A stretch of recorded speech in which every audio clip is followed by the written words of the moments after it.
G'day, welcome back to Plugged In Australia, the podcast covering electric vehicles and the transition happening on our roads. Today, Thursday, 5th of Feb 2026, and January sales figures are out, showing big shifts in the market, plus some updates on mining trucks, infotainment integration, some design regulations from China, and what Aussies really dream of driving. All this and more coming up.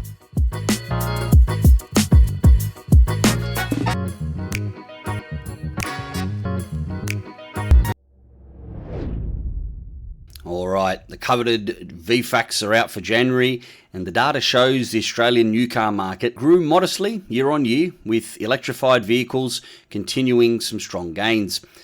Total sales reached about 90,000 units, up slightly from January of 25. Battery electric vehicles accounted for 9.2% share, with plug-in hybrids adding another 5.8% for a total combined electrified sales figure of 15%.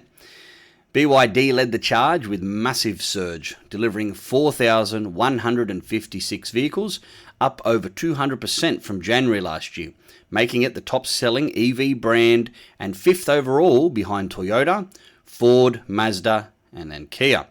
Key models driving this, you guessed it, the Shark 6 plug-in hybrid that sold 1,856 units. That was the top FEV. C-Line 7 at 1,032, and the Atto 3 holding steadily. Zeekr followed with 1,248 sales. That would be from the 7X and the 001. Geely did 987 with the EX5, and pushing those Chinese brands into the top 3 EV spots. Tesla, by contrast, slumped to 1,987 deliveries. That's down 48% year on year, with Model Y at 1,512 and Model 3 at 475. This really marks a changing of the guard in the pure EV sales, as affordable, diverse Chinese options flood the market under the new vehicle efficiency standards. Toyota held overall lead but stumbled on hybrids, while Ford Ranger and Toyota Hilux topped the utes. The shift highlights buyers' preferences for value and variety in electrified powertrains. Fortescue is set to receive its first batch of large battery electric mining trucks from a major Chinese supplier later this year. These are 220-tonne class haulers with over 1,000 kilowatt-hour batteries, designed for zero-emission operations in iron ore pits. Power comes from dual electric motors delivering massive torque for loaded climbs, with regenerative braking capturing energy on descents.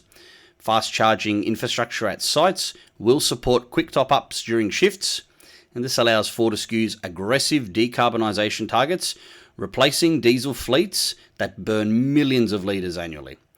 The trucks represent one of the largest battery deployments in heavy industry, paving the way for similar transitions in Australian mining. Tesla's interest in Apple CarPlay integration remains active, with recent code discovered in software updates showing ongoing work on compatibility.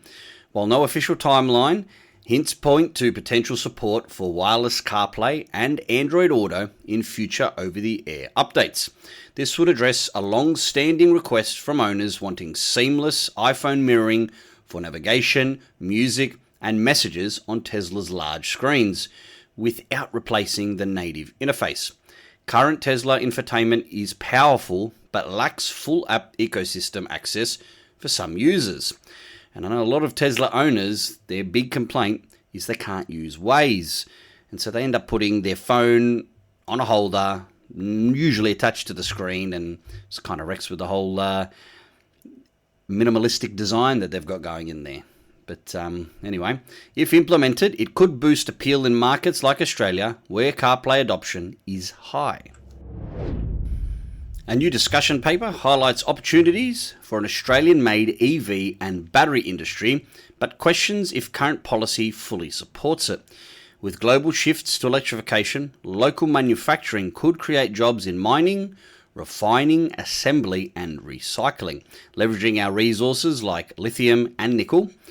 The paper notes success in renewable energy deployment, but calls for stronger incentives supply chain investment, and skills training to compete globally. Challenges include high costs and competition from established hubs, but targeted support under Future Made in Australia could build sovereign capability for vehicles, components, and energy storage. All right, now to some news from China that will most definitely affect us here. I know a lot of people complain about this particular topic here. So China will ban flush or hidden door handles on new vehicles from 2027, citing safety concerns in emergencies where quick access is needed. Traditional external handles will be required, impacting designs like many modern EVs with pop-out or recessed mechanisms for aerodynamics and style. This regulatory change from the world's largest auto market could influence global models, including those exported to Australia from Chinese brands. See, I can't see those Chinese brands making different door handles for different markets. So I think if their biggest market, their home market, is going to change, everybody else is coming along for the ride. And lastly, global research on dream cars shows Australians favour the Ford Mustang and Porsche 911 above all, with classic performance icons topping the wish lists despite the EV shift. The study surveyed desired vehicles regardless of price, highlighting emotional appeal of V8 power and handling. And in Australia, the Mustang ranked the highest, followed by the 911.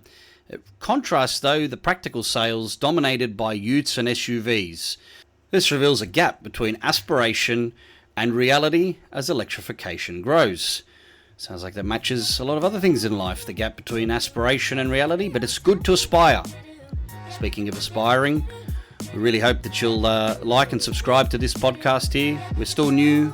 We're 8 episodes. We're actually technically 9 episodes in because we just recorded a special podcast regarding structural batteries. So please feel free to have a listen to that and give us your feedback on that. info@pluggedinaustralia.com.au.